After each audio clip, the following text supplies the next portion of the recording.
안녕하십니까, 포토그래퍼 데르센입니다. 자, 오늘은 풍경 사진을 잘 찍는 방법. 글쎄요, 풍사를 잘 찍는 방법이라기보다는 분명한 것은 오늘 강좌를 들으신다고 해도 어떤 장소에 가서든 모든 풍경 사진을 다 잘 찍을 수 있다. 절대 그렇지 않습니다. 그 이유는 제가 뒤에서 설명드리도록 하겠습니다. 자, 일단 풍경 사진을 찍을 때 어떤 렌즈를 써야 되느냐. 당연히 관광 렌즈가 있으면 좋습니다.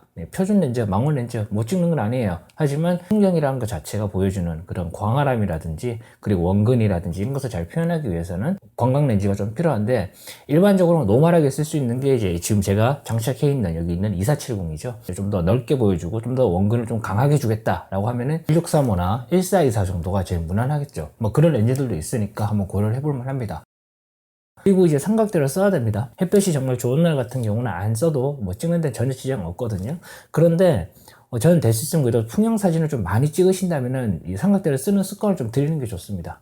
일단 삼각대를 고르실 때는 여러분들께서 뭐 제가 삼각대 고르는 강좌는 수없이 많이 했기 때문에 이걸 뭐 참고하시면 될 것 같고, 그렇기 때문에 이제 삼각대는 여러분들께서 제가 이전에 올렸던 삼각대 고르는 방법 있죠. 그걸 기준으로 이제 고르시면 되겠고, 이제 중요한 부분은 삼각대만 쓰는 게 아니라 이제 부가적으로 좀 필요한 장비가 있는데 뭐냐면 릴레이즈입니다. 릴레이즈 같은 경우가 왜 필요하냐면 이게 만약에 이게 삼각대 위에 올라가 있다고 했을 때 우리가 손으로 이렇게 눌러버리면은 손으로 이거 누르는 힘 때문에 사진이 흔들릴 수 있어요. 진짜 장노출에서 진짜 이게 되게 많이 흔들리는 부분 중에 하나거든요. 그렇기 때문에 이쪽에 보면은 릴리즈 단자가 있죠. 여기에 릴리즈를 연결하셔가지고 그 다음에 카메라의 촬영 모드 자체를 이제 단일 촬영으로 하는 것이 아니라 이제 어떻게 하냐면은 미러업 기능을 사용합니다. 미러업 기능이 뭐냐면은 셔터를 눌렀을 때 우리가 보통 미러가 올라갔다 딱 내려와 버리거든요. 이 충격 때문에 장노출에서 사진이 흔들리게 돼요. 근데 미러업 기능을 사용하시면 어떻게 되냐면은 한번 딱 누르면은 미러가 탁 올라갑니다. 그죠? 이 상태로 가만히 있어요. 이제 여기서 이제 진동이 조금 사라지길 기다렸다가 셔터를 한 번 더 딱 누르면은 사진이 찰칵하고 찍히게 되는 거예요. 그래서 릴리즈 삼각대 그리고 미러업 기능, 이거는 같이 세트로 움직인다라고 생각하시면 됩니다. 미러리스 사용하시는 분들은 굳이 그러실 필요 없고요. 라이브 뷰로 촬영하시게 되면 미러업이 자동으로 돼버립니다. 미러업이 딱 자동으로 올라가서 이렇게 돼버리죠. 그러면은 그때는 뷰파인더로 봐도 빛이 이렇게 들어가서 위에 맞고 펜타프리즘 통과해서 이렇게 뷰파인더로 보여주게 되는데, 이 미러 자체가 이렇게 탁 올라가 버리니까 반사할 데가 없잖아요. 그래서 그때는 뷰파인더로 봐도 아무것도 보이지 않아요. 라이브 뷰를 딱 켜는 순간에 미러업이 돼버린다는 거죠. 그리고 이제 라이브 뷰로 촬영한다고 해도 손으로 절대로 누르시면 안 돼요. 장노출 같은 경우는.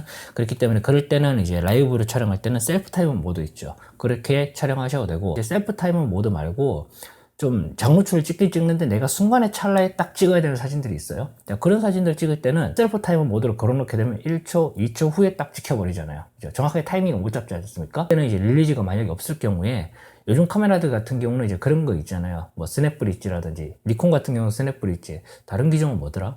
또 기억이 안 나는데, 어쨌든 그렇게 스마트폰과 좀 연동을 해가지고 이게 촬영하시게 되면은 릴리즈가 굳이 필요 없는 경우도 분명히 있습니다. 그래서 여러분들께서는 요 점을 참고하셔가지고 흔들리지 않는 사진을 일단 기본적으로 찍겠다라는 노력을 좀 하실 필요가 있습니다. 그리고 이제 이미지 품질 같은 경우는요, JPG 같은 경우는 제일 높은 파일로 설정하시는 게 맞고요. 그러니까 JPG 파일로 촬영하시는 분들은, 이제 보정을 염두하시는 분들 같은 경우 로우 파일로 촬영하시잖아요.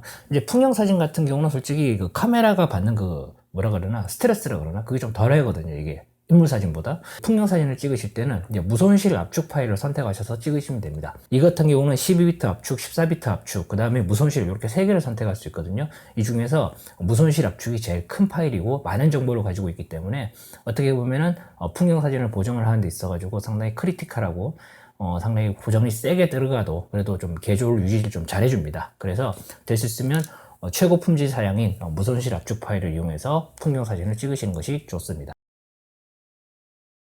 사진을 이제 찍어봐야 되는데 풍경 사진에서 초점을 어디에 잡아야 되냐, 좀 애매하죠. 네, 제가 예전에 되게 어려워했던 부분이 이거였거든요. 뭐 과초점 거리라고 그러면서 막 계산하고 그랬는데 솔직히 그건 현실적으로 너무 힘들고 불가능하다고 봐야 되고요. 사실은 이제 그렇기 때문에 우리가 보통 일반적으로 편하게 할 수 있는 방법이 뷰파인더나 이 LCD 창으로 보이는 화면을 3등분을 이렇게 쪼갭니다.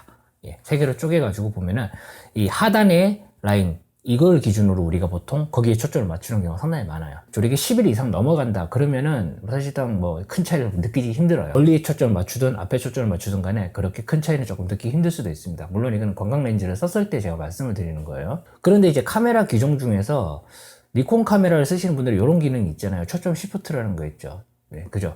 그거 사용하시게 되면은 현재 시중에 나와 있는 뭐 대부분의 렌즈들이 가지고 있는 최대 해상력 조리개 값이 있어요.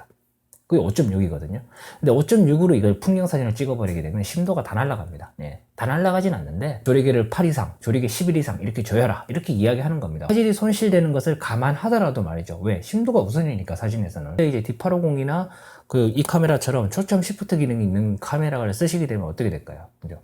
조리개 5.6을 딱 걸어놓고 구간별로 쪼개가지고 전부 초점을 맞아 들어가게 만들어 버립니다. 그러면은 렌즈가 가지고 있는 최대 상역인 5.6을 그대로 사용할 수 있어요.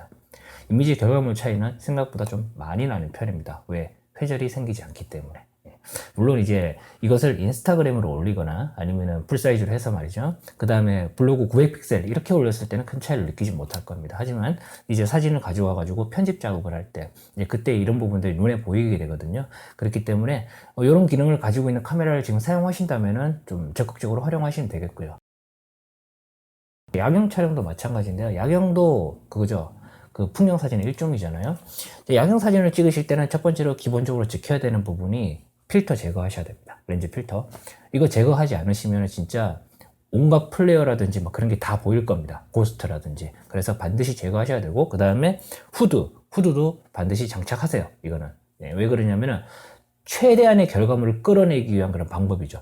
그러니까 일반적으로 풍경 사진 찍을 때 뭐 ND 그라데이션 필터, ND 필터, 뭐 CPA 필터, 뭐 크로스 필터를 심지어 쓰시는 분도 있고, 그래서 특수 필터를 만약에 사용한다라면 모르겠지만 그것을 사용하지 않는다라고 가정했을 때는 무조건 후드 장착하고 사용하시는 습관을 드리고 좋고요. 야경 촬영이라고 해서 밤에 가서 촬영하는 게 아니라 원래는 초저녁에 가야 돼요. 초저녁에 가서 촬영을 하는 게 정석입니다, 원래는. 그리고 그 시간대부터 그 이후 시간대까지 쭉 담아주는 거. 이게 이제 야경 촬영할 때 정석이라고 봐야 되는데, 어쨌든 그렇게 초저녁에 가시는 게 일단 먼저라는 거. 그리고 이제 조리개 값인데요. 조리개를 조이면 조일수록 빛 갈라짐이 선명하게 나오거든요. 그래서 조리개를 야경 사진에서는 의외로 좀 많이 조이시는 분도 있어요. 회절 현상을 뭐 무시하더라도 괜찮습니다. 그렇게 하셔도 크게 뭐 문제될 건 없기 때문에 상당히 괜찮아요. 그리고 이제 조리개 값을 그렇게 길게 가져가다 보면 어떻게 될까요? 당연히 셔터 스피드를 느리게 가져가야 되죠. 그죠? 셔터 스피드 값을 느리게 해버리게 되면 이제 빛의 궤적이 생깁니다. 그리고 이제 만약에 셔터 스피드 30초까지 이렇게 했는데도 안 된다. 그러면 이제 그때 ISO 감도 값을 좀 올려가지고 노출을 좀 맞추는 경우도 있죠. 간혹 가다가. 그래서 이제 첫 번째로 그냥 조리개 값 먼저 맞춰주시고, 그 다음에 셔터 스피드 맞춰주시고, 그 다음에 ISO 감도. 제일 중요한 게 있어요. 흔들림이 일단 쉽게 발생할 수 있거든요. 셔터 스피드를 너무 길게 가져가다 보니까. 그래서 좀 좋은 성능을 가진 삼각대를 좀 요구를 하게 됩니다. 근데 제가 얼마 전에 이제 니콘 D780 리뷰를 하면서 한번 알아낸 건데, 이게 셔터 스피드가 이게 30초 이상 넘어가게 설정이 되잖아요, 이게. 그래서 야경 사진 찍을 때 한번 해봤거든요, 이걸 실제로. 정말 어두운 상황에서도 그냥 셔터 스피드 값을 조정해서 노출을 쉽게 맞출 수 있고, 이 부분은 30초 이상으로 설정할 수 있으니까. 그로 인해서 이제 얻는 게 이제 도로의 빛의 궤적의 그 사이즈라 그래야 되죠. 예. 그 포진된 빛의 궤적의 수라든지 범위라든지 이런 게 더 훨씬 더 상당히 많이 발생하더라고요. 그리고 이제 싱글샷이 필요한 경우가 있고요. 그 다음에 연사 모드가 필요한 경우가 있습니다. 예를 들어서 제가 기차가 이렇게 지나간다고 하잖아요. 그러면 제가 삼각대 올려놓고 이렇게 딱 기다리고 있어요. 기다리고 있다가 기차가 지나가는 순간을 포착해서 내가 한 장을 빡 이렇게 찍어서 맞추겠다. 절대로 안 됩니다. 이렇게. 절대로 안 되는 건 아니고 되는 분도 있겠죠. 근데 저는 안 되더라고요. 그렇게 촬영하게 되면은 뭐 운이 좋아서 진짜 그 사진이 괜찮을 수 있어요. 뭐 여기서 봤을 때 괜찮은 게 컴퓨터로 봤어도 괜찮냐? 절대 그렇지 않습니다.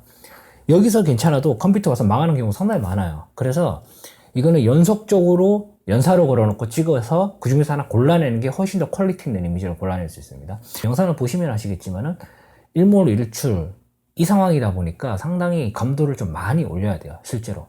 그렇다고 심도를 포기할 수는 없는 노릇이니까 감도 좀 많이 올려야 되고, 그리고 연사 능력, 그러니까 기차가 보이자마자 시작해서 없어질 때까지 앵글에서 그때까지 지속적으로 연사를 가져갈 수 있는 능력을 가지고 있는 카메라인가 아닌가, 이게 좀 중요하다 보니까 사실 이거 같은 경우는 지금 이걸로 테스트를 해봤거든요, 제가. 이거 같은 경우는 이제 12비트 롤로 100장 정도를 찍고요. 그리고 이건 또 최신 카메라다 보니까 노이즈 억제력이 진짜 뭐 요즘 나오는 카메라 다 좋다 그러지만은 제가 G6 사용할 때 뼈저리게 느낀 게 뭐냐면은, 솔직히 말씀드려서 G6에 대한 만족감, 디자인하고 노이즈 억제력 이거 두 개였어요. 네, 다른 건 모르겠고 노이즈 억제력은 진짜 살벌했거든요, 그거. 네, 이것도 마찬가지더라고요. 같은 엔진에 들어가서. 뭐 이야기가 잠깐 딴 데로 새고 있는데, 연사 지속 능력, 로 파일에서도 연사 지속을 할 수 있는 그런 카메라가 좀 필요하고요. 로 파일이 아니면 사실은 답이 안 나오는 게 명부 안부 차가 너무 크다 보니까 그렇다고 열차의 디테일을 안부 처리를 해버릴 수도 없잖아요, 이거를. 그죠? 그래서 결국 보정으로 가야 됩니다, 이거. 그래서 로 파일이 연사가 지속이 돼야 되고, 그 다음에 아까 말씀드린 것처럼 노이즈 억제력도 상당히 좀 좋아야 되는 부분이 있어요. 왜 그러냐면 노이즈가 안부에서 되게 세게 올라오거든요. 그래서 요거는 카메라의 성능을 좀 탄다라고 생각하시면 됩니다. 물론 안 되는 건 아니에요. 안 되고 그냥 예전에 제가 똑딱이로 찍은 사진도 있는데 그런 걸로 할 경우에는 되긴 되는데 문제가 뭐냐면은 보정해서 엄청 먹여야 됩니다. 정보 다 날라가요, 진짜 그렇게 되면. 이나 못합니다. 그리고 이제 논외로 조금 이펙트가 있는 사진, 그냥 노멀한 풍경 사진이 아니라 좀 이펙트가 있는 사진이 있는데 HDR 기능이라는 게 있어요. 얘도 있고 아마 다른 카메라도 있지 않을까 싶어요. 이건 여러분들께서 매뉴얼을 참고하시면 될 것 같습니다.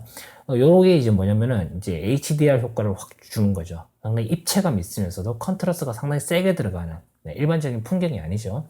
이제 그렇게 하시되 이제 대신 조건이 있습니다. 뭐냐면은 보면은 이제 카메라 기종마다 다 다를 거예요. 이 카메라 같은 경우는 로우 파일을 별도로 저장할 수 있는 기능이 있거든요. 왜 그러냐면 JPG로만 그걸 저장을 시켜서 얘가 합성을 해버리게 되면 원본이 날아가 버리는 거잖아요. 그죠? 그렇기 때문에 파일을 별도로 저장할 수 있는 장치가 있다면은 여러분들은 그것을 선택하셔가지고 반드시 하시기 바랍니다. 일단 이제 풍경 사진을 찍는 법은 되게 간단합니다. 근데 초반에 제가 말씀드렸다시피 풍경 사진을 이것만 한다고 해서 잘 찍는 건 아니에요. 무엇보다도 이런 기술들이 없어도 여러분들께서 직접 올라가셔가지고, 아니면 진짜 먼 곳, 남들이 가기 힘든 지역까지 포인트를 찾으셔서 거기 가셔가지고 정말 좋은 풍경을 일단 가는 게 우선이에요. 이렇게 가야지 좋은 사진을 찍을 수 있습니다. 그 다음에 이런 것들이 같이 수반이 돼야 된다는 거죠. 오늘은 사실 시간 관계상 좀 디테일하게 들어가지 못한 부분이 있어서 좀 아쉬운데, 오늘 했던 내용들 있죠? 이거 제가 앞으로 디테일하게 들어가도록 하겠습니다. 자, 오늘 여기까지 하겠습니다. 고맙습니다.